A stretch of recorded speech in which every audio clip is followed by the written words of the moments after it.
الحمد لله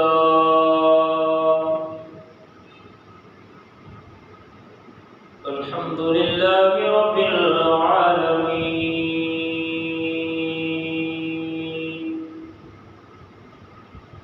والصلاة والسلام على سيد الأنبياء والمرسلين،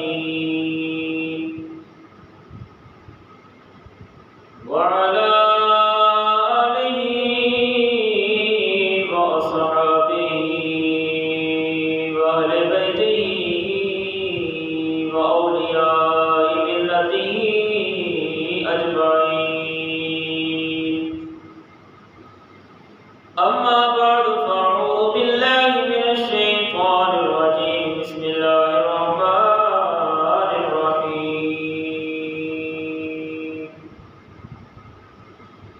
إن الذين يؤذون الله ورسوله لعنهم الله في الدنيا والآخرة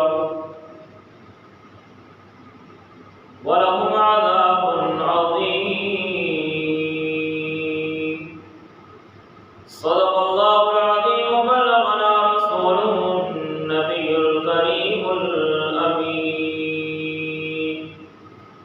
إن الله وملائكته يصلون على النبي يا أيها الذين آمنوا صلوا عليه وسلموا تسليما. اللهم صل على سيدنا ومولانا محمد وعلى آله وأصحابه وبارك وسلم وصل عليه. الصلاة والسلام عليك يا سيدي يا رسول الله، وعلى آلك وأصحابك يا سيدي يا حبيب الله.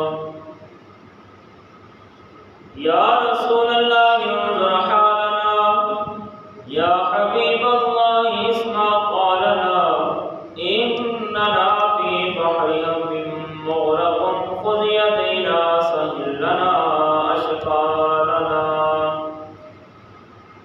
بلغ العلا بكماله، كشف الدجى بجماله، حسنت جميع خصاله، صلوا عليه وآله. مصطفیٰ جان رحمت میں لاکھوں سلام، شمع بز میں ہدایت پہ لاکھوں سلام. جن کے آنے سے روشن زمانہ ہوا، اس نبی کی ولادت پہ لاکھوں سلام. آسیوں تھام لو دامن مصطفیٰ، پھر پڑھو رب کی رحمت پہ لاکھوں سلام. وہ دسوں جن کو جنت کا مزدہ ملا، اس مبارک جماعت پہ لاکھوں سلام. ان کے آگے وہ حمزہ کی جاں بازیاں، شیر قرآن سطوت پہ لاکھوں سلام. ہم غریبوں پہ آقا پہ بے حد درود، ہم فقیروں کی ثروت پہ لاکھوں سلام. دور و نزدیک کے سننے والے وہ کان لالے کرامت پہ لاکھوں سلام.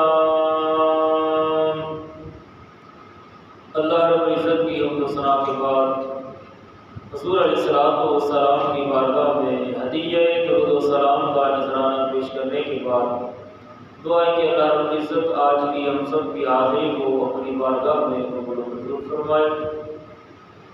آج کے خطبہ جمعۃ المبارک کے ابتدا میں ایک نعت شریف کے حوالے سے گفتگو کا آغاز کرتا ہوں. بڑی خوبصورت نعت ہے، کیونکہ آج کا موضوع اس عزت مصطفیٰ، ناموس مصطفیٰ، حرمت رسول صلی اللہ علیہ وآلہ وصحبہ وسلم کے حوالے سے ہے۔ انڈیا کے اندر جو ایک مرد اور ایک عورت نے میرے آقا علیہ السلام اور ام عائشہ صدیقہ رضی اللہ تعالیٰ عنہ کے حوالے سے گستاخی کی ہے، تو قرآن و حدیث کی روشنی میں گستاخان کے حوالے سے اور صحابہ کرام کے جذبہ عشق و مصطفیٰ کے حوالے سے کچھ باتیں عرض کروں گا، اور اس کے ساتھ یہ ماہ ذیقعدہ اسلامی لحاظ سے چل رہا ہے، لوگ اس مہینے میں حج و عمرہ کی سعادت کرنے کے لیے جا رہے ہیں، اس حوالے سے بھی اسناد کے اندر ذکر ہے۔ اللہ تعالیٰ ہم سب کی حاضری کو قبول و منظور فرمائے۔ سارے نبیوں کے عہدے بڑے ہیں، میرے آقا کا منصب جدا ہے۔ سارے نبیوں کے عہدے بڑے ہیں، میرے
آج کے خطبہ جمعۃ المبارک میں جیسے پہلے بھی عرض کیا ہے کہ پیارے آقا علیہ الصلوۃ والسلام کی عزت و ناموس کے حوالے سے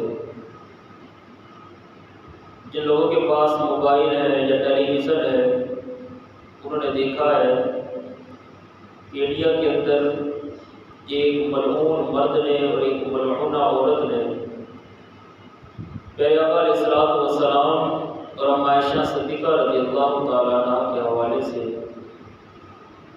گستاخی کر کے نازیبا الفاظ کہہ کر کروڑوں مسلمانوں کے دلوں کو تکلیف پہنچائی ہے اور لاکھوں کروڑوں مسلمان اپنے آقا و مولا کی محبت اور ان کے عشق میں اپنے آقا و مولا کی ناموس کی حفاظت کے لیے اپنے اپنے ایمان کے جذبات کا اظہار فرما رہے ہیں۔ تو آج کے اسی خطبہ جمعۃ المبارک میں اسی حوالے سے چند ایک باتیں قرآن و حدیث میں سے آپ کے سامنے عرض کروں گا۔ اللہ رب العزت تمام گستاخان مصطفیٰ کو نصف و نابود فرمائے اور ہم مسلمانوں کو اللہ رب العزت حضور علیہ الصلوۃ والسلام کی کامل سچی محبت اور پیار نصیب فرمائے۔ سامعین کرام، سب سے پہلے قرآن مجید میں چلتے ہیں۔ اللہ رب العزت نے قرآن مجید کے اندر بے شمار آیات ایسی ہیں کہ جب کفار مکہ نے پیارے آقا علیہ الصلوۃ والسلام کی گستاخی کی، بے ادبی کی، تو اللہ رب العزت نے قرآن مجید کے اندر اس کا جواب بیان فرمایا۔ قرآن مجید کی پہلی سورہ مبارکہ، اس کا شان نزول آپ کے سامنے رکھنے لگا ہوں۔ قرآن مجید کی ایک چھوٹی سی سورت ہے، یعنی تمام سورتوں میں سے سب سے چھوٹی سورت، 114 سورتیں ہیں۔ ان تمام سورتوں میں سے جو سب سے چھوٹی سورت ہے اس سورت کا نام ہے سورۃ الکوثر۔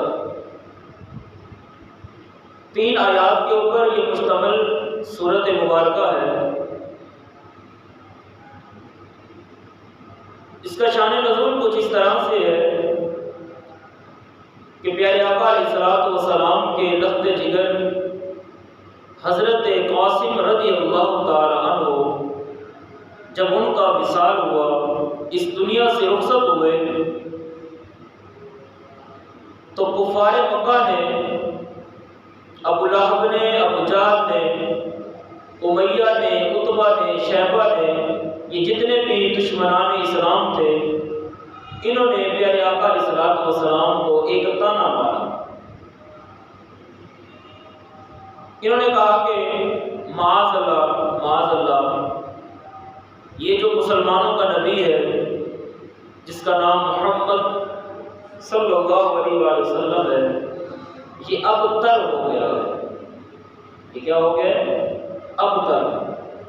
ابتر کا معنی ہے کہ جس بندے کی نسل ختم ہو جائے، جس کی اولاد ختم ہو جائے، اس کو ابتر کہا جاتا ہے۔ انہوں نے کہا کہ ان کا بیٹا فوت ہو گیا ہے، لہذا مسلمانوں کے نبی کی جو نسل ہے وہ آگے نہیں چلے گی۔ جب اولاد ہی نہیں تو نسل کیسے چلے گی؟ یہ کفار مکہ نے تانا مارا۔ ابھی حضور علیہ الصلوۃ والسلام کفار مکہ کو اپنی زبان پاک سے جواب دیتے، رب کائنات نے دیکھا کہ کفار مکہ نے میرے نبی کو تانا مارا ہے، غیرت خداوندی جوش کے اندر آتی ہے، اللہ رب العزت نے قرآن مجید کی اس سورہ پاک کا نزول فرما دیا۔ فرمایا محبوب، گستاخی تیری کرتے ہیں، تکلیف تجھے دیتے ہیں، نافرمانی تیری کرتے ہیں۔ دنیا کا کہتا ہے جسے تکلیف دی جائے، جسے پریشان کیا جائے، بدلہ بھی وہی لیتا ہے، لیکن محبوب تیرے لیے یہ قاعدہ ہے، لوگ نافرمانی تیری کرتے ہیں، تکلیف تجھے دیتے ہیں، برا بلا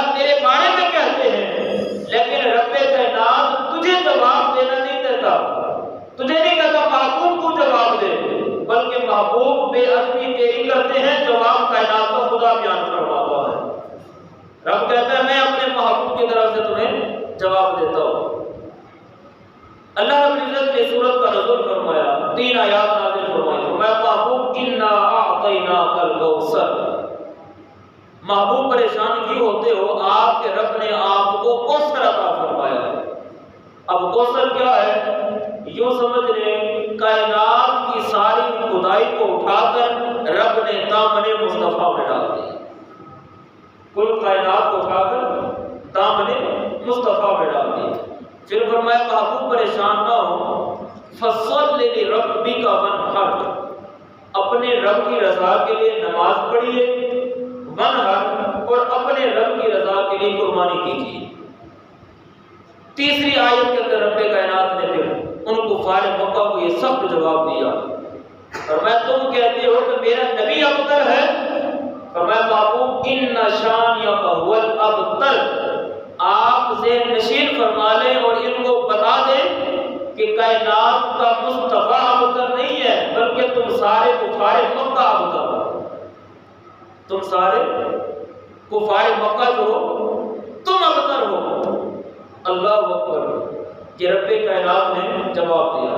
اب میں آپ سے ایک سوال کرتا ہوں، پڑھے لکھے لوگ ہیں آپ، پوری دنیا کی اللہ آپ کو توفیق دے، جا کر سیر کریں، گھومیں، پوری دنیا کے اندر جس کونے کے اندر بھی 4 لوگ بھی بستے ہیں، آپ وہاں پر جا کر دیکھ لیں، کہیں آپ کو ابو جہل کی نسل نظر آتی ہے؟ کسی جگہ پر آپ کو ابو لہب کی نسل نظر آتی ہے؟ کسی جگہ کے اوپر آپ کو امیہ کی نسل نظر آتی ہو؟ کسی جگہ پر آپ کو عتبہ کی نسل نظر آتی ہو؟ کسی جگہ پر آپ کو شیبہ کی نسل نظر آتی ہو؟ کسی جگہ پر آپ کو یزید کی نسل نظر آتی ہو؟ کسی جگہ پر آپ کو شبر کی نسل نظر آتی ہو؟ کائنات کے چپے چپے پر چلے جائیں، جہاں بھی لوگ بستے ہیں، نہ آپ کو ابو جہل کی نسل ملے گی، نہ ابو لہب کی نسل ملے گی، نہ یزید کی نسل ملے گی، نہ شبر کی نسل ملے گی، مگر خدا کی عزت کی قسم دنیا کے جس کونے میں بھی چلے جاؤ، جہاں پر خدا کی مخلوق بستی ہے، اس کونے کے اوپر تمہیں ان کافروں کی نسل نظر نہیں آئے گی، بلکہ عرب کے اندر چلے جاؤ، یہ عرب کے رہنے والے تھے، مکہ کے رہنے والے، مکہ کے اندر بھی آپ کو ان کفار مکہ کی نسل نظر نہیں آئے گی، مگر میں قربان جاؤں اپنے آقا مولا کی عظمت کے اوپر، قربان جاؤں سرکار کی ذات پر، قربان جاؤں نبی کی آل کے اوپر، ارے دنیا کے کسی کونے میں بھی چلے جاؤ، آپ کو ان کافروں کی نسل نظر نہیں آئے گی، مگر دنیا کے اس کونے کے اندر تمہیں مصطفیٰ کی امت بھی نظر آئے گی، مصطفیٰ کی آل بھی نظر آئے گی، نبی کی آل بھی نظر آئے گی اور مصطفیٰ کی امت بھی نظر آئے گی، غلامان مصطفیٰ بھی وہاں موجود ہوں گے اور مصطفیٰ کی آل بھی وہاں موجود ہوگی۔ فرمایا کفار مکہ میرا نبی ابتر نہیں ہے، تم ابتر ہو، تم ابتر ہو، میں نے تو اپنے محبوب کو یہ اعزاز عطا فرمایا، وَلَلْآخِرَةُ خَيْرٌ لَكَ مِنَ الْأُولَىٰ، محبوب تیری ہر آنے والی گھڑی تیری پچھلی گھڑی سے بہتر ہے، یعنی جس طرح سے وقت گزرتا جائے گا ذکر مصطفیٰ محبت مصطفیٰ بڑھتی چلے جائے گی۔ وَرَفَعْنَا لَكَ ذِكْرَكَ، یہ رب کا اپنے محبوب سے وعدہ کہ محبوب میں نے تیرے ذکر کو بلند فرمایا۔ تو یوں اللہ رب العزت نے قرآن مجید کے اندر اس صورت کے اندر اپنے محبوب کی عزت کا دفاع کیا اور کفار مکہ کو جواب دیا۔ آئیے قرآن کی دوسری سورہ مبارکہ آپ کے سامنے رکھتا ہوں، سورہ بقرہ پہلا سپارہ، اس کے اندر ایک آیت مبارکہ ہے۔ اللہ رب العزت نے ارشاد فرمایا، یا ایھا الذین آمنوا لا تقولوا راعنا وقولوا انظرنا واسمعوا، اے ایمان والو رائنا نہ کہو بلکہ کیا کہو، انظرنا۔ اس آیت مبارکہ کا شان نزول کچھ یوں ہے، جب صحابہ کرام کو سرکار تبلیغ فرماتے تھے، واعظ و نصیحت فرماتے، دین کے متعلق باتیں فرماتے، تو ساری کلاس ایک برابر بھی نہیں ہوتی، ساری اولاد بھی ایک برابر نہیں ہوتی، تو جن صحابہ کرام کو سرکار کی حدیثوں کی، دین کے مسائل کی سمجھ نہ آتی تو وہ دوبارہ پوچھنا چاہتے تو وہ سرکار کی بارگاہ میں عرض کرتے یا رسول اللہ راعنا، ہماری رعایت فرمائیے، یعنی اس مسئلے کو آپ دوبارہ بیان فرما دیں تاکہ ہمیں صحیح انداز سے اس مسئلے کی سمجھ آ جائے۔ لفظ رائنا کہتے ہیں۔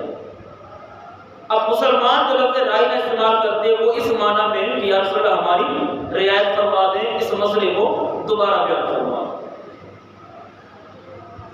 جب یہودیوں کو پتہ چلا، مدینہ شریف کے اندر عیسیٰ مبارکہ کا شان نزول ہے کہ مسلمان اپنے نبی کو جب کوئی بات دوبارہ کہنے کے لیے عرض کرتے ہیں تو کہتے ہیں رائنا۔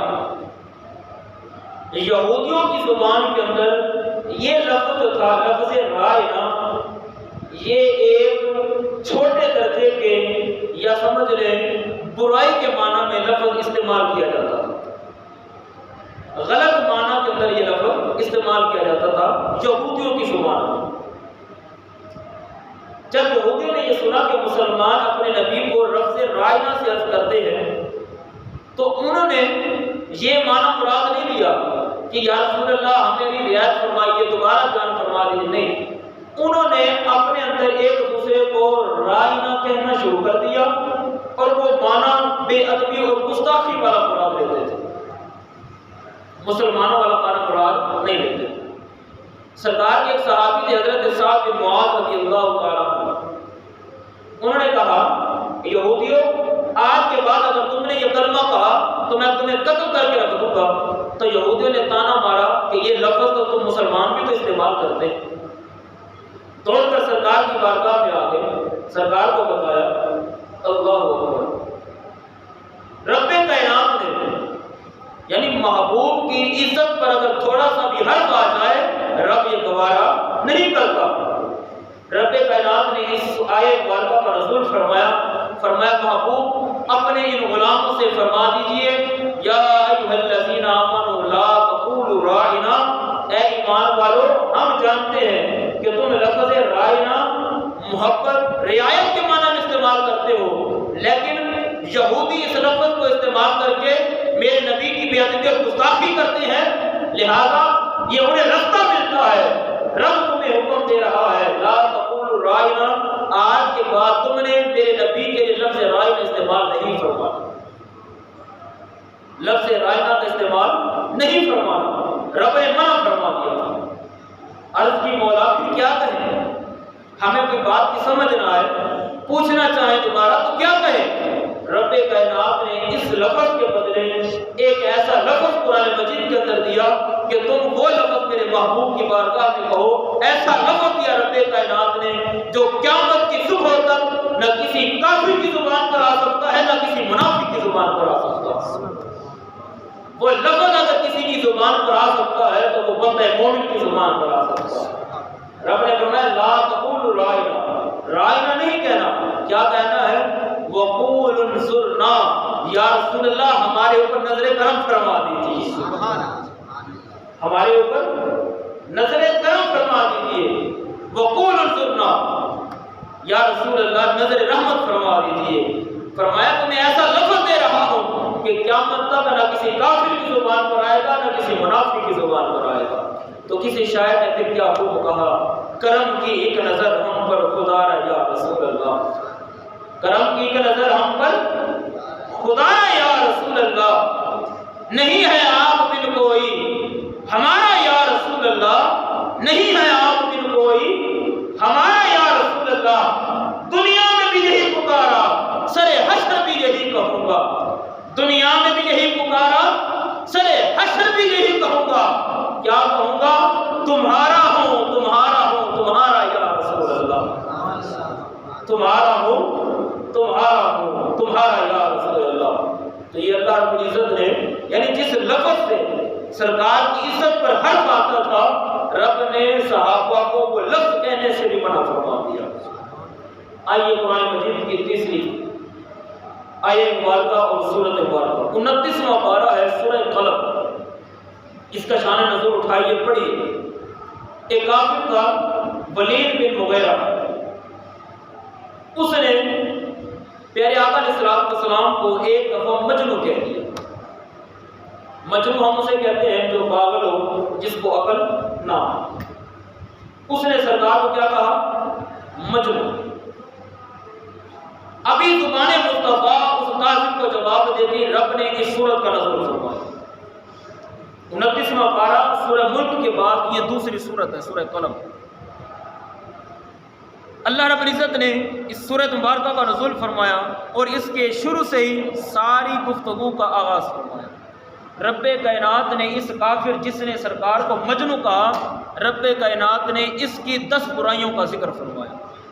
فرمایا محبوب یہ بخیل ہے، یہ بد مزاج ہے، یہ برے دماغ والا ہے، یہ کنجوس ہے، یہ جھوٹی قسمیں کھانے والا ہے، یہ ذلیل اور رسوا کرنے والا بندہ ہے۔ آخر کے اندر چلتے چلتے رب کائنات نے پتہ کیا ارشاد فرمایا؟ جس نے سرکار کو مجنون کہا، رب کائنات نے فرمایا محبوب اتلم بعد ذالک زنیم، تیرا رب ہو کر یہ اعلان کر رہا ہے اور اس کافر کو بتا دیجئے کہ تو اپنے باپ کا نطفہ ہی نہیں۔ اتلم بعد ذالک زنیم، تو ہے ہی حرام زادہ، تو اپنے باپ کا نطفہ ہی نہیں ہے۔ جو مصطفیٰ کو مجنون کہہ رہا ہے، رب کائنات کی دیکھیے کس طرح غیرت خدا بندی جوش میں آئی۔ تو میرے نبی کو مجنون کہتا ہے؟ رب نے فرمایا محبوب پریشان کیوں ہوتے ہو، یہ تو ہے ہی حرام زادہ۔ جب سرکار نے ممبر پر کھڑے ہو کر یہ بیان فرمایا، کچھ لوگ کہتے ہیں کہ علماء جذباتی ہو جاتے ہیں، جذبات میں آ جاتے ہیں۔ میں آپ سے پوچھتا ہوں، کیا رب یہاں پر جذبات میں آ گیا؟ رب جذباتی ہو گیا تھا؟ رب کہہ رہا ہے کہ محبوب یہ تو ہے ہی حرام زادہ، یہ تو اپنے باپ کا نطفہ ہی نہیں ہے، تو مجھے بتاؤ رب کے بارے میں کیا کہو گے؟ نہیں، میری عزت کی بات ہو، آپ کی عزت کی بات ہو، مجھے کوئی تھپڑ مارے، مجھے کوئی پورا بلا دے، مجھے کوئی گالی دے، آپ کو کوئی کچھ کہہ دے، میرے ماں باپ کو کچھ کہہ دے، اس کی تو معافی ہو سکتی ہے، لیکن جو بات کرے سرکار کی ذات کے بارے میں، جو زبان کو کھینچے، زبان دراز کرے مصطفیٰ کے بارے میں، خدا کی عزت کی قسم نہ خدا کو گوارا، نہ خدا کو ماننے والے محمد عربی کو گوارا، نہ کلمہ پڑھنے والے عاشق مصطفیٰ کو گوارا۔ یہ ایمان کی علامت ہے کہ جب بندہ ناموس ہے مصطفیٰ کی بات آئے تو اپنے آپ سے باہر ہو جائے۔ جب سرکار نے ممبر پر کھڑے ہو کر یہ اعلان فرمایا نا، اس کافر کو خبر ہو گئی کہ مسلمانوں کے نبی نے کہا کہ میں اپنے باپ کا نطفہ ہی نہیں ہوں۔ اس نے تلوار پکڑی اور اپنی ماں کے پاس چلا گیا۔ باپ اس کا تھا نہیں، ماں کی گردن پر جا کر اس نے تلوار رکھ دی۔ کہنے لگا تو میری ماں ضرور ہے، آج میں تجھ سے ایک بات پوچھنے کے لیے آیا ہوں، اگرچہ میں کافر ہوں، میں نے کلمہ نہیں پڑھا مسلمانوں کے نبی کا، میں مانتا نہیں ہوں دین اسلام کو، لیکن اس بات پر میرا یقین ضرور ہے کہ محمد عربی کی زبان سے جو بھی نکلتا ہے وہ جھوٹ نہیں نکلتا ہے، جو بھی نکلتا ہے وہ سچ نکلتا ہے۔ محمد مصطفیٰ جب بھی بولتے ہیں وہ سچ بولتے ہیں، ایک ایک لفظ بھی جھوٹا نہیں ہوتا، اس بات پر میرا یقین ہے۔ انہوں نے کہا ہے کہ ولید بن مغیرہ اپنے باپ کا نطفہ ہی نہیں ہے، یہ تو ہے یہ حرام زادہ، میری ماں سچ سچ بتا وگرنہ میں تلوار سے تیری گردن کو جدا کر دوں گا، بتا میں اپنے باپ کا نطفہ ہوں یا نہیں۔ جب ماں نے یہ دیکھا کہ یہ تو مجھے مار دے گا، ماں نے کہا مسلمانوں کے نبی آمنہ کے لال نے جو بھی کہا ہے وہ سچ ہی فرمایا، تو اپنے باپ کا نطفہ ہی نہیں ہے۔ اللہ اکبر۔ کہا کہ تیرا باپ بڑا مالدار تھا، بہت کچھ تھا اس کے پاس، لیکن وہ نامرد تھا، اولاد پیدا کرنے کی صلاحیت نہیں تھی۔ میں نے سوچا تیرے باپ مر جائے گا، لوگ مال اٹھا کر لے جائیں گے، تو کون ہوگا جو مال کی حفاظت کرے؟ میں تو عورت زاد ہوں۔ کہا کہ تیرے باپ کو ایک چرواہا تھا بکریاں چرانے والا، میں نے اس کے ساتھ صحبت اختیار کر دی، اس چرواہے کا نطفہ میرے پیٹ کے اندر آیا، اس نطفے سے تو پیدا ہوا۔ اللہ اکبر۔ جب کافر نے یہ سنا تو سمجھ گیا کہ مصطفیٰ نے جو بھی کہا ہے میرے بارے میں وہ سچ ہی فرمایا۔ اور میں یہاں پر کہا کرتا ہوں جو گستاخ مصطفیٰ ہے نا، گستاخ مصطفیٰ ہے، جو گستاخ صحابہ ہے، جو گستاخ اہل بیت ہے، جو گستاخ اولیاء کرام ہیں، اس بندے کو اپنے نسب کے اندر دیکھنا چاہیے کہ کہیں اس کے نطفے کے اندر حرام کا نطفہ تو شامل نہیں ہے۔ اس لیے گستاخ بندہ جو ہوتا ہے وہ کبھی حلالی نہیں ہوتا، وہ حرام زادہ ہی ہوتا ہے۔ کہ اس کے اندر خرابی ہوتی ہے۔ تو پھر کسی نے کیا خوب کہا، تیرے منہ سے جو نکلی بات وہ ہو کے رہی، تیرے منہ سے جو نکلی بات وہ ہو کے رہی، تیرے اشارے سے ان سب کی نجات ہو کے رہی۔ تو نے جو کہا دن ہے تو دن نکل آیا، تو نے جو کہا رات ہے تو رات ہو کے رہی، تو نے جو کہا رات ہے تو رات ہو کے رہی۔ یہ تھوڑا سا سیٹ کر دیں، یہ لپی کو ہلا دیں گے نا، چھوٹی مشین کو۔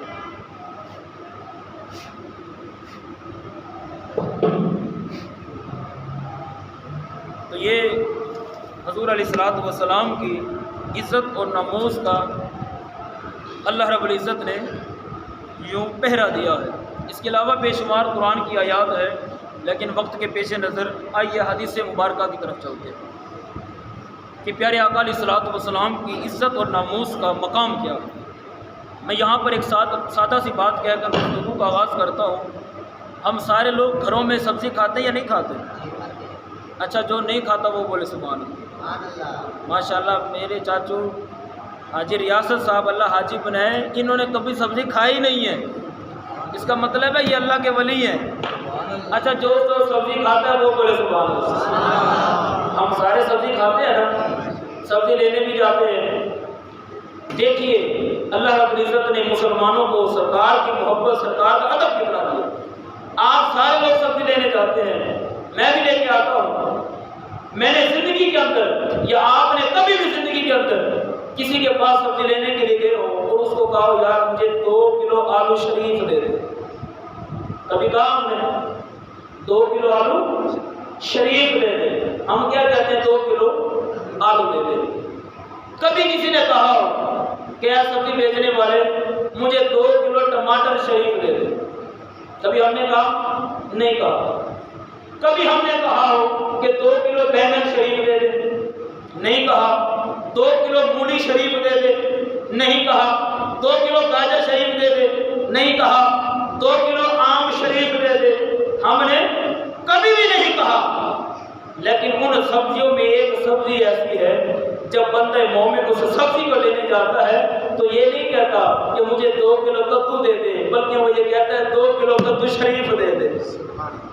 کیا کہتا ہے؟ 2 کلو، ذرا اونچی آواز سے، 2 کلو کدو شریف دے دے۔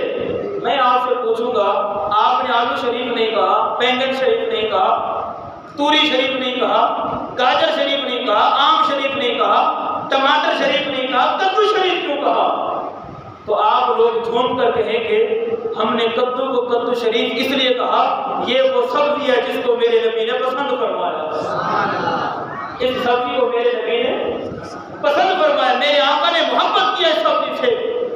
ارے ذرا سوچئے، رب نے ہمیں اتنی محبت عطا فرمائی ہے، اتنا پیار دیا ہے، کتنا اس رب کا کرم ہے کہ جس سبزی کو آقا پسند فرما لے، ہم بے ادبی کے ساتھ اس سبزی کا نام لینا بھی دوبارہ نہیں کرتے، اس سبزی کا نام بھی شریف لے کر کہتے ہیں۔ ارے جس سبزی کو سرکار پسند فرما لے، ہم اس کا نام بھی بڑی محبت اور پیار کے ساتھ لیتے ہیں۔ ذرا سوچئے، ہماری نظر میں سبزی کا یہ مقام ہے تو پھر ذرا سوچئے ذات مصطفیٰ کی محبت کا عالم کیا ہوگا، ہمارے دل میں حسنین کریمین کی محبت کا عالم کیا ہوگا، ہمارے دل میں اصحاب رسول کی محبت کا عالم کیا ہوگا۔ ارے جس سبزی کو سرکار پسند فرما لے، ہم اس کا بے ادبی سے نام نہیں لیتے تو اپنے آقا مولا کی کہاں ہم بے ادبی کو برداشت کر سکتے؟ یہ رب نے ہمیں توفیق عطا فرمائی ہے، یہ شان عطا فرمائی ہے۔ غزوہ احد کے اندر حضرت ابو عبیدہ بن الجراح رضی اللہ تعالیٰ عنہ، یہ وہ صحابی ہیں جن کو سرکار نے دنیا میں جنت کی بشارت دی تھی، اور 10 عشرہ صحابہ میں کا شمار۔ محبت کتنی، پیار کتنا۔ غزوہ احد کے اندر آپ دیکھتے ہیں لڑ رہے ہیں مسلمانوں کی طرف سے، اچانک کافروں کی سب پر نظر پڑی، کیا دیکھتے ہیں ان کا جو باپ تھا نا جراح، وہ کافروں کی طرف سے مسلمانوں کے خلاف لڑ رہا۔ جب بیٹے کی نظر پڑی کہ میرا باپ مسلمانوں کے خلاف، سرکار کے خلاف لڑنے کے لیے کافروں کے ساتھ آ گیا ہے، یہ بیٹا خود آگے بڑھتا ہے، تلوار مار کے اپنے باپ گردن کو جسم سے جدا کر دیتا ہے اور باپ کے سر کو باہم سے پکڑتے ہیں۔ سرکار تشریف فرما ہے، سرکار کی بارگاہ میں اپنے باپ کی گردن کو لے کر آتے ہیں، جس طرح سے ہم فٹ بال پھینکتے ہیں، یوں سرکار کی بارگاہ میں باپ کے سر کو کاٹ کر پھینکا۔ عرض کی یا رسول اللہ، میرا باپ آپ کے خلاف لڑنے کے لیے آیا تھا، میں نے گوارا نہیں کیا، میرے ایمان سے برداشت نہیں ہوا کہ میرا باپ ہو کر مسلمانوں کے خلاف، سرکار کے خلاف لڑنے آ گیا ہے۔ اللہ اکبر، یا رسول اللہ، یہ باپ کی گردن کاٹ کر بارگاہ مصطفیٰ میں لے آیا۔ یہ صحابہ کی محبت تھی، صحابہ کا پیار تھا، یہ عشق تھا صحابہ کرام کے اندر۔ حضرت سعد بن ابی وقاص رضی اللہ تعالیٰ عنہ جب کلمہ پڑھتے ہیں، غلامی مصطفیٰ میں آتے ہیں، ماں کافرہ تھی، ماں نے بھوک ہڑتال شروع کر دی، کھانا پینا بند کر دیا۔ جب کھانا پینا بند کیا، بیمار ہو گئی۔ لوگوں نے کہا سعد بن ابی وقاص، تیری ماں کا برا حال ہے، ماں کے پاس ہے۔ ماں سے پوچھا، اماں جان آپ کھاتی پیتی کیوں نہیں ہیں؟ تو ماں نے کیا کہا بیٹے تو نے محمد عربی کا کلمہ پڑھا ہے، اگر تو چاہتا ہے ماں سے تجھے محبت اور پیار ہے تو پھر محمد کے دامن کو چھوڑ دے، مسلمانوں کے نبی کا دامن چھوڑ دے، اسلام کا انکار کر دے، وگرنہ میں اسی طرح مر مر کے بھوک اور پیاس کے ساتھ اس دنیا سے مر جاؤں، رخصت ہو جاؤں۔ اب ذرا سنیے، یہ تھی صحابہ کی محبت، یہ تھا صحابہ کا پیار، یہ صحابہ کا عشق تھا۔ جب ماں نے یہ کہا بیٹا جب تک تو اسلام کو چھوڑے گا نہیں، میں نہ کھاؤں گی نہ پیوں گی، بھوکی اور پیاسی مر جاؤں گی۔ اب ذرا سنیے صحابہ رسول نے ماں کو کیا جواب دیا، سناؤں میں آپ کو؟ اچھا ذرا اونچی آواز سے لبیک یا رسول اللہ کا نعرہ لگائیں۔ آج 11ویں شریف ہے تو 11ویں شریف کی نسبت سے چلو 11 دفعہ یہ نعرہ لگا، لبیک، کیا ہاتھوں کو اٹھا کر نعرہ لگائے۔ یہ کوئی شرم والی بات نہیں ہے، شرم کے مقام اور ہے۔ جب ذکر محفل میں مصطفیٰ کی محفل میں بیٹھا کرو تو جھوم کے بیٹھا کرو، اور مولوی کو کہا کرو قائد صاحب ارے تو ذکر مصطفیٰ سنا، تو جھوم جھوم کے سرکار کا ذکر سنا، ہم جھوم جھوم کے سبحان اللہ بھی کہیں گے، سرکار کا نعرہ بھی لگائیں گے، جھوم کر کہیے لبیک یا رسول اللہ، لبیک لبیک یا رسول اللہ، لبیک یا رسول اللہ، لبیک لبیک یا رسول اللہ، لبیک لبیک لبیک یا رسول اللہ۔ تو مسلمان نعرہ نہیں لگا سکتا نبی کے نام کا، نبی کا ذکر سن کے نعرہ نہیں لگا سکتا، وہ کافر کے سامنے تلوار اٹھا کر جا سکتا؟ جو ایک نعرہ جس کو نہیں برداشت ہوتا، جس کو بدحضمی ہو جائے، تو کہاں وہ نبی کی خاطر تلوار اٹھا کر کافر کے سامنے جا سکتا ہے؟ اب سنیے ماں سے کیا کہا۔ حضرت سعد بن ابی وقاص رضی اللہ تعالیٰ فرماتے ہیں، فرمایا ماں تو کہتی ہے کہ میں بھوک اور پیاس سے مر جاؤں گی اگر میں دامن مصطفیٰ کو نہیں چھوڑتا، تو سن، لو کانت لکا الف نفس فخرجت نفسا ما ترکت دینی ھذا لشیء۔ فرمایا ماں یہ تو تیری ایک جان ہے، اگر میرا رب تجھے 1000 جانیں عطا فرما دے، کتنی جانیں؟ 1000۔ اگر میرا خدا کائنات کا خدا تجھے 1000 جانیں عطا فرما دے اور تو 1000 اپنی جانوں کو ایک ایک جان کر کے بھوک اور پیاس کے ساتھ تڑپ تڑپ کر دے دے، اس دنیا سے مر جائے، 1000 مرتبہ تجھے زندگی ملے، 1000 مرتبہ تو بھوک اور پیاس سے تڑپ تڑپ کر اس دنیا سے چلی جائے، ماں سن لے میں تیری 1000 جانوں کا تڑپتا ہوا دیکھ کر، مرتا ہوا دیکھ کر یہ تو سارا کچھ برداشت کر سکتا ہوں، مگر سن لے یہ سب کچھ برداشت کر سکتا ہوں لیکن میں دامن مصطفیٰ کو چھوڑنا گوارا نہیں کر سکتا،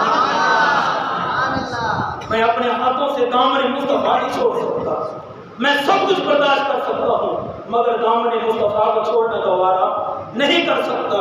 یہ تھی صحابہ کرام کی محبت کی، صحابہ کرام کا پیار تھا۔ آئیے ذرا ایک مرد قلندر کی بارگاہ میں چلتے ہیں، جس مرد قلندر کو صلاح الدین ایوبی کہا جاتا ہے۔ آج لوگ باتیں کر رہے ہیں، ہر سیاسی بندہ اسرائیل کو پاکستان تسلیم کرے، اسرائیل کو پاکستان تسلیم کر رہے، لیکن یاد رکھنا قیامت کی صبح تک پاکستان اسرائیل کو کبھی بھی تسلیم نہیں کرے گا، پاکستان اسرائیل کو کبھی بھی تسلیم نہیں کرے گا۔ کیوں؟ پاکستان بنا ہی اس لیے ہے کہ وہ اسرائیل کے ٹکڑے ٹکڑے کرے گا۔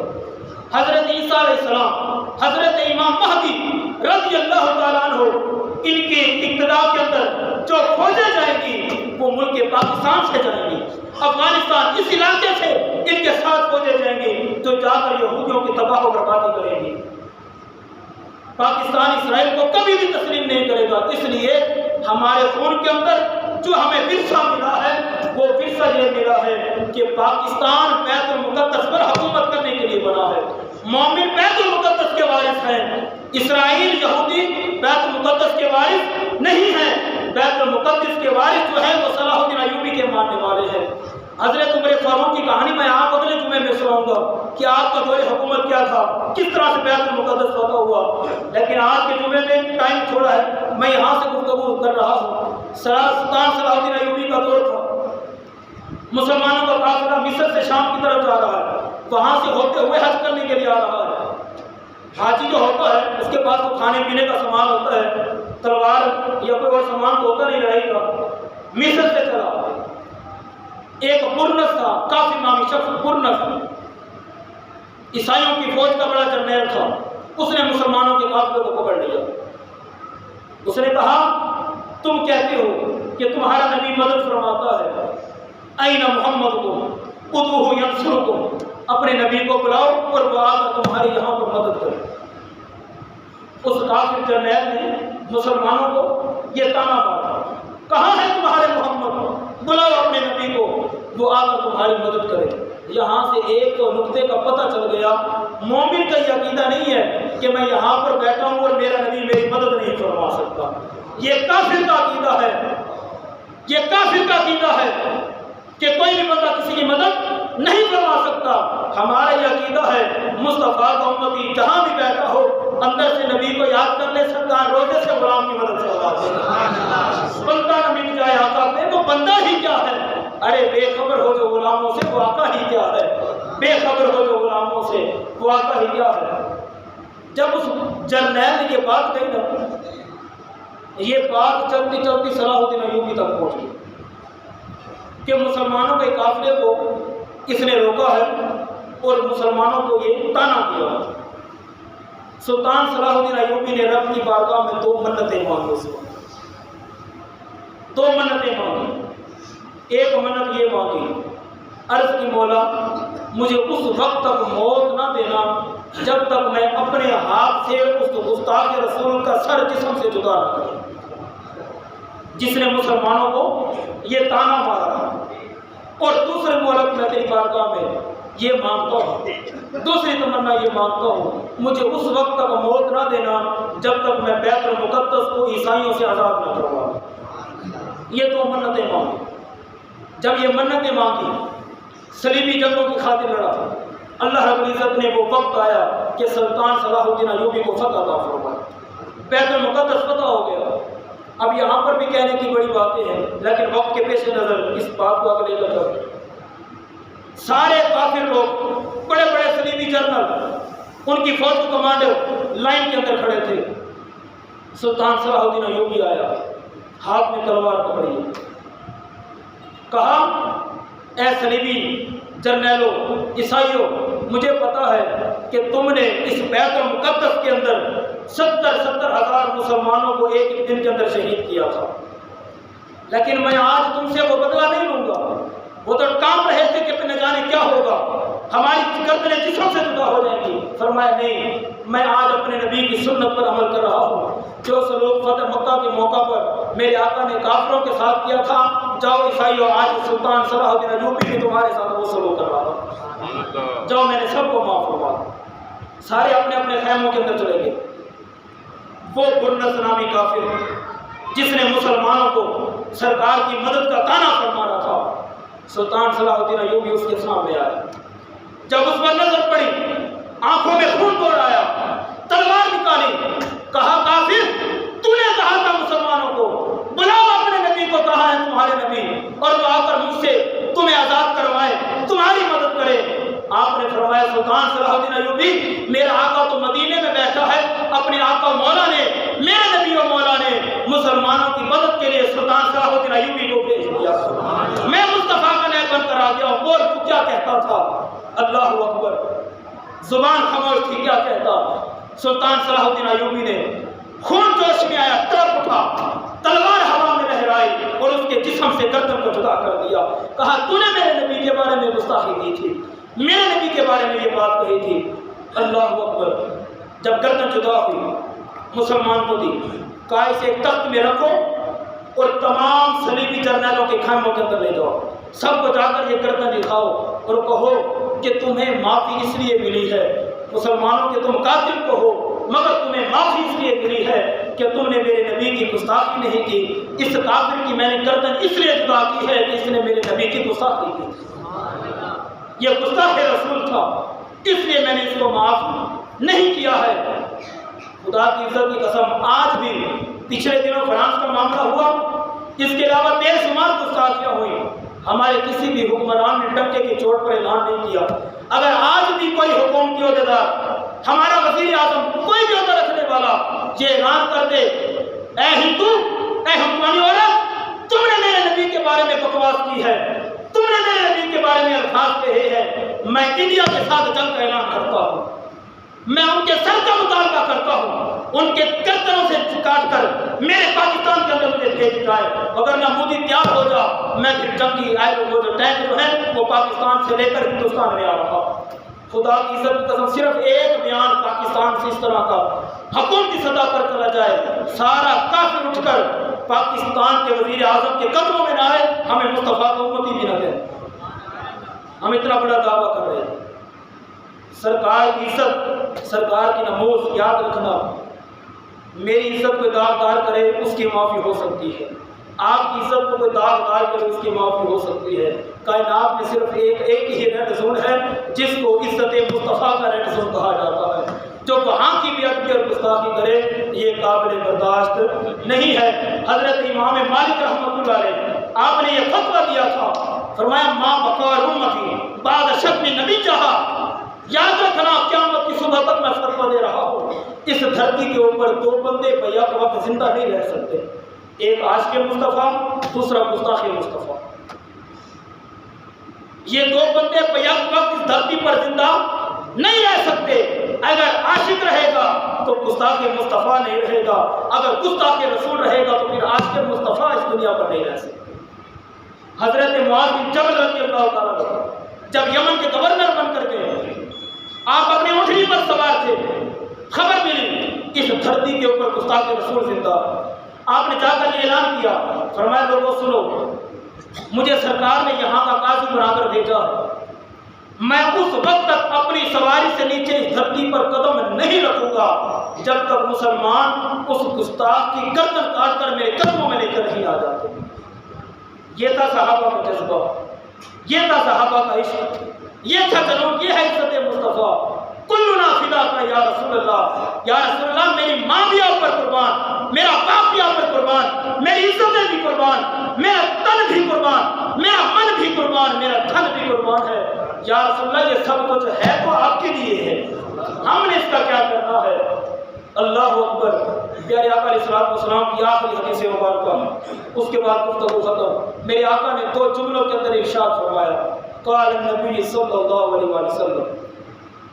چاروں ائمہ کا بھی یہی فتویٰ، بلکہ میرے آقا نے اپنی زبان سے فتویٰ بیان فرما دیا. فرمایا من سب نبیا فاقتلوہ. فرمایا جو کسی نبی کی، صرف اپنی بات نہیں کی، اللہ کے کسی نبی کی بھی کوئی بندہ بے ادبی اور گستاخی کرے تو کیا کرنا ہے، فاقتلوہ، اس کے جسم سے اس کی گردن کو جدا کر دے. یہ کس کا فتویٰ ہے؟ یہ مجھ مصطفیٰ کا فتویٰ. اب میں یہ حدیث پاک پڑھتا ہوں اور آپ نے جھوم کر فاقتلوہ کی ضرب لگانی ہے تاکہ ہماری یہ ضرب اس طرح سے پوجے یہ دل و دیوار کی گواہ بن جائے کہ جب کل قیامت کے دن زمین کا وہ ٹکڑا جا کر گواہی دے کہ مولا اس نے یہاں پر شراب پی تھی، اس نے یہاں پر زنا کیا تھا، اس نے یہاں پر میری آنکھ سے کسی کو دیکھا تھا، یہاں پر اس نے حرام کھایا تھا، میرے اعمال کے بارے میں، آپ کے اعمال کے بارے میں گواہی دے. لیکن کائنات کا قیامت کے دن زمین کا یہ حصہ بھی اٹھ کر رب کی بارگاہ میں گواہی دے، مولا ٹھیک ہے اس نے سب گناہ کیے تھے لیکن میں زمین کا وہ ٹکڑا ہوں کہ دنیا کے اندر اس غصے کے اوپر بیٹھ کر تیرے نبی کے اس غلام نے جھوم جھوم کر لبیک یا رسول اللہ کا نعرہ بلند کیا، تیرے نبی کی خاطر اپنے تن من کو قربان کیا تھا. آپ نے بلند آواز سے فقتلوہ کی سر بڑی، میں نے کہنا منصب نبی، آپ نے کہنا فقتلوہ، تاکہ یہ آواز ان ہندوؤں کے پاس جائے جو گائے کا پیشاب پیتے ہیں، گائے کا موتر پیتے ہیں، اور وہ مقابلہ کرتے ہیں ان لوگوں کے ساتھ جو گائے کا گوشت بھی کھاتے ہیں اور گائے کا دودھ بھی پیتے ہیں۔ بلند آواز سے کہنا من سب نبی، ذرا ہاتھوں کو اٹھا کر، اور یہ 5 منٹ ہے، میں آپ سے ادھار لے رہا ہوں، میں نے آپ سے نعرے لگوانے، آپ کی ایمان کو حرارت دینی ہے، یہ 5 منٹ نعرے لگانے جھوم جھوم کر۔ 5 منٹ کے بعد اگر آپ کے اندر ایمان کی حرارت پیدا نہ ہو، مجھے مصطفیٰ کا امتی بھی نہ کہیں، میں ممبر رسول پر بیٹھ کر یہ دعویٰ کر رہا ہوں۔ 5 منٹ آپ نے یہ نعرے لگانے ہیں۔ یہ ساری زندگی گزر گئی، کیا کرنا ہے اس زندگی کا؟ مرنے کے بعد قبر میں مصطفیٰ نہیں آنا ہے، کم از کم ہم اپنی شکل دکھانے کے قابل ہونا۔ حضرت عبداللہ بن انیس، انہوں نے ایک استاد رسول کو قتل کیا سرکار کے دور میں۔ جب یہ سرکار کی بارگاہ میں ہے نا، تو سرکار نے صحابی کو اپنا نورانی عصا عطا فرمایا اس انعام کے اندر کہ تم نے گستاخ رسول کو قتل کیا ہے۔ میرے آقا نے پتہ کیا ارشاد فرمایا تھا؟ فرمایا عبداللہ بن انیس، اس عصے کو سنبھال کر رکھنا، یہ قیامت کے دن تیرے اور مصطفیٰ کے درمیان نسبت کی علامت ہوگی۔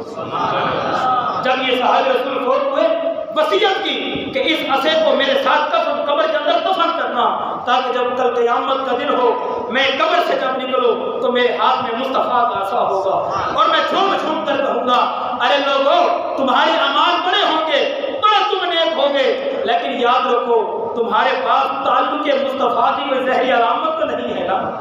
آج محشر کے اندر میرے پاس یہ سرکار کا عصا مبارک ہے، تو اس بات کی گواہی دے رہا ہے کہ میں مصطفیٰ کا غلام ہوں، میں سرکار کا غلام ہوں۔ آپ اس انداز سے نعرہ لگا دیجیے کہ ہو سکتا ہے رب ہمیں بھی غلامی مصطفیٰ کی کوئی نشانی عطا فرما دے، تاکہ جو کل قیامت کے دن مصطفیٰ اور ہمارے تعلق کی علامت بن جائے۔ من سب کا نبی، ذرا ہاتھوں کو اٹھا کر، من سب کا نبی، من سب کا نبی، من سب کا نبی، من سب کا نبی۔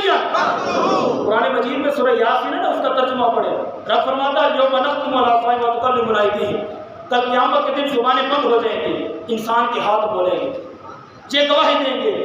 اس تصور کے ساتھ ہاتھوں کو اٹھا کر نبی کے ساتھ محبت کا اظہار کریں کہ جب کل قیامت کا دن ہو تو یہ ہاتھ جہاں کہے نا کہ مولا اس نے فلاں فلاں گناہ کیا تھا، یہ ہاتھ جھوم کر وہاں بھی کہے مولا یہ گناہ گار تو ضرور تھا، مگر جب بات آتی تھی تیرے محبوب کی، جب باری آتی تھی ذکر مصطفیٰ کی، یہ زبان سے جھوم کر نبی کا نام لیتا تھا اور ہاتھوں کو بلند بلند کر کے کہتا تھا، کیا کہتا تھا؟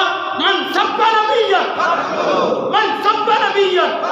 گستاخ رسول کی ایک صدا، ذرا پہنچ کر گستاخ رسول کی ایک صدا، گستاخ رسول کی ایک صدا، بتلا دو گستاخ نبی کو غیرت مسلم۔ اچھا جس کی زندہ وہ بولے سبحان اللہ، سبحان اللہ، ذرا ہاتھوں کو اٹھا کر بولیے بتلا دو گستاخ نبی کو غیرت مسلم، بتلا دو گستاخ نبی کو غیرت مسلم، اونچی آواز سے غیرت مسلم زندہ ہے، ان کی ذات پہ مر مٹنے کا جذبہ کل بھی تھا اور آج بھی ہے، ان کی ذات پہ مر مٹنے کا جذبہ کل بھی تھا اور آج بھی ہے، مٹتے ہیں مٹ جائیں گے، آقا تیرے نہ مٹا ہے نہ مٹے گا کبھی۔ اتنی عمر ہو گئی آپ کی، سرکار کی محبت میں، سرکار کے عشق کا، سرکار کی عظمت کا یہ شعر تو یاد کر لیتے، کم از کم اتنی تو ہمارے ایمان کے اندر یہ علامت ہونی چاہیے۔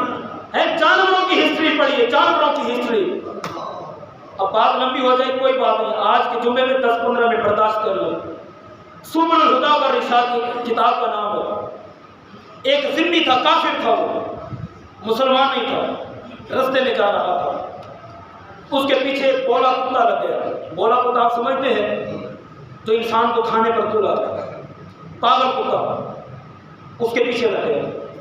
اس نے دیکھا یہ میرا پیچھا نہیں چھوڑ رہا، یہ کتاب میرے رجسٹر میں لکھی ہوئی ہے، باحوالہ کتاب کا نام میں نے پہلے ہی آپ کو بتا دیا۔ جب اس نے دیکھا یہ بولا کتا، پاگل کتا میرا پیچھا نہیں چھوڑ رہا، اس نے کیا کیا؟ اس نے جا کر دریا میں چھلانگ لگا، کہا کہ پانی میں ڈوب جاؤں گا، 2 منٹ بیٹھوں گا، اس کو نظر نہیں آؤں گا تو یہ واپس چلا جائے۔ ذمی کافر ہے وہ، مسلمان نہیں ہے وہ کہتا ہے میں نے پانی کے اندر چھلانگ لگائی، بیٹھ گیا، جتنی میری طاقت کی سانس روکا، جب میں نے سر اٹھایا تو کیا دیکھا، وہ کتا دریا کے کنارے پر کھڑا تھا، وہ کتا دریا کے کنارے پر کھڑا تھا۔ وہ کافر کہتا ہے، بزرگ فرماتے ہیں، اس نے کہا کہ تو میرا پیچھا نہیں چھوڑتا۔ اب اس کافر نے کیا کہا، آج لوگ سرکار کے وسیلے کا انکار کرتے ہیں، ارے اس کتے سے ہی سیکھ لیا ہوتا کہ سرکار کے وسیلے کی رب کی بارگاہ میں شان کیا ہے، وسیلہ مصطفیٰ کی عظمت کیا ہے۔ اس کافر نے کہا، اے کتے تو میرا پیچھا نہیں چھوڑتا، اب سن لے، یا کلبو انی فی ذمت محمد صلی اللہ علیہ وآلہ وسلم، تو میرا پیچھا نہیں چھوڑتا، سن لے میں کافر ضرور ہوں، مگر یاد رکھ میں تجھے محمد عربی کا وسیلہ دیتا ہوں، محمد عربی کا واسطہ دیتا ہوں، میرا راستہ چھوڑ دے۔ اللہ اکبر۔ جب اس کتے نے نام مصطفیٰ کو سنا، بزرگ فرماتے ہیں فَوَلَّ الْكَلْبُ يَعِدُ، وہ کتا یوں واپس پلٹا جس طرح سے اچانک لائٹ آ جاتی ہے، جس طرح سے اچانک لائٹ آتی ہے، کتے کو پتہ نہیں کسی نے پکڑ کر گھما دیا۔ فَوَلَّ الْقَلْبُ يَعْدُ، کتا دوڑ اٹھا اور اپنی زبان سے یہ کہہ رہا تھا، تو تھا تو کافر مگر تو نے وسیلہ مصطفیٰ کا دیا، یاد رکھ تو کافر ہو کر اگر محمد عربی کو جانتا ہے، میں کتا ہو کر بھی محمد عربی کو جانتا ہوں۔ اگر تو کافر ہو کر بھی مصطفیٰ کا وسیلہ دیتا ہے تو میں کتا ہو کر بھی محمد عربی کا وسیلہ قبول کرتا ہوں۔ جا میں نے محمد کے وسیلے کی صدقے سے معاف کروا دیا۔ کاش ان لوگوں نے قرآن و حدیث کا مطالعہ کیا ہوتا، کتب کا مطالعہ کیا ہوتا۔ بس میں آخر کے اندر یہ کہوں گا اس نعرے کے ساتھ، غلام ہے غلام ہے رسول کے غلام۔ یہ تو شعر بڑا نئے پرانا ہے، آپ کو آتا ہوگا، غلام ہے غلام ہے رسول کے غلام، غلام ہے غلام ہے رسول کے غلام، غلام یہ رسول میں موت بھی قبول ہے، غلام یہ رسول میں موت بھی قبول ہے۔ اچھا یہاں پر ایک بات کہتا چلے، موت قبول ہے، 5 وقت کی نماز قبول نہیں ہے، موت قبول ہے، زکوٰۃ دینا قبول نہیں ہے، موت قبول ہے، سنت مصطفیٰ سے جانا قبول ہے۔ ناراض تو نہیں ہو گیا؟ چلو جو ناراض بیٹھا وہ بولے سبحان اللہ، ماشاء اللہ۔ حاجی صاحب دادا جی ناراض بیٹھے، جو ناراض نہیں بیٹھا وہ بولے سبحان اللہ۔ کوئی بات نہیں، چند گھڑیاں ہیں، پھر پورا ہفتہ میں نے آپ کو کچھ بھی نہیں کہا، پورا ہفتہ آپ کو کچھ بھی نہیں کہنا۔ اگلے جمعے پھر میں آپ میری گرفت میں آئیں گے، میں آپ کو اپنی بات تو نہیں سنا رہا ہوں، میں تو تمہیں ذکر مصطفیٰ سنا رہا ہوں، سرکار کا ذکر سنا رہا ہوں، سرکار کی شان سنا رہا ہوں۔ تو جھوم کر کہیے غلام ہے غلام ہے رسول کے غلام، یہ رسول میں موت بھی قبول ہے۔ اللہ کرے ہمیں نماز بھی قبول ہو جائے، اچھا جو قبول کرے گا وہ بولے آمین۔ اللہ کرے ہمیں سرکار کی سنت سجانا بھی قبول ہو جائے، اللہ کرے ہمیں جھوٹ چھوڑنا بھی نصیب ہو جائے، اللہ کرے ہمیں حلال کھانا بھی نصیب ہو جائے، اللہ کرے ہمیں کسی کی چغلی غیبت چھوڑنا بھی قبول ہو جائے۔ غلام یہ رسول میں جو ہو نہ عشق مصطفیٰ، جو ہو نہ عشق مصطفیٰ زندگی فضول ہے۔ آخری بات غازی علم الدین کی سناؤں آپ کو، میرا دل کر رہا ہے میں آپ کو سنا دوں کہ جب بندہ عزت مصطفیٰ پر پہرا دیتا ہے، رب انعام کیا عطا فرماتا ہے۔ لاہور کے اندر 1939 میں جب یہ کیس چلا، پھر وقت گزرتا گیا، اس وقت آپ تاریخ پڑھیں نیٹ کے اوپر، 5.5 لاکھ پورے لاہور کی آبادی تھی۔ کتنی آبادی تھی؟ 5.5 لاکھ، بچے عورتیں سب ملا کر۔ لیکن آپ جانتے ہیں جب بندہ جنازہ پڑھنے جاتا ہے، نہ بچے ہوتے ہیں نہ عورتیں ہوتی ہیں، صرف نوجوان ہوتے ہیں، مرد حضرات ایسے ہی ہوتے ہیں نا۔ پورے لاہور کی 5.5 لاکھ آبادی تھی۔ جب غازی علم الدین کو میاں والی سے علامہ اقبال لے کر آئے شخصی ضمانت کے اوپر، اس وقت غازی علم الدین کا جن لوگوں نے جنازہ پڑھا تھا نا، ان لوگوں کی تعداد 6 لاکھ تھی۔ کتنی تعداد تھی؟ 6 لاکھ۔ اور آپ جانتے ہیں نا مرد ہوتے ہیں، عورتیں ہوتی ہیں، نہ بچے ہوتے ہیں، لیکن 5.5 لاکھ لاہور کی کل آبادی تھی۔ لیکن جب جنازہ پڑھا گیا تھا تو کتنے لوگوں نے پڑھا تھا؟ 6 لاکھ۔ ذرا سوچئے یہ 6 لاکھ بندے آئے کہاں سے تھے؟ تو مصطفیٰ کا ہو تو صحیح، کر فکر مدینے والے کا، پہلے کچھ بھلائی تیری ہے، ایک واری بن جا سونے دا پھر ساری خدائی تیری ہے۔ ایک اور مرد کلندر کا جنازہ ہوا مینار پاکستان میں،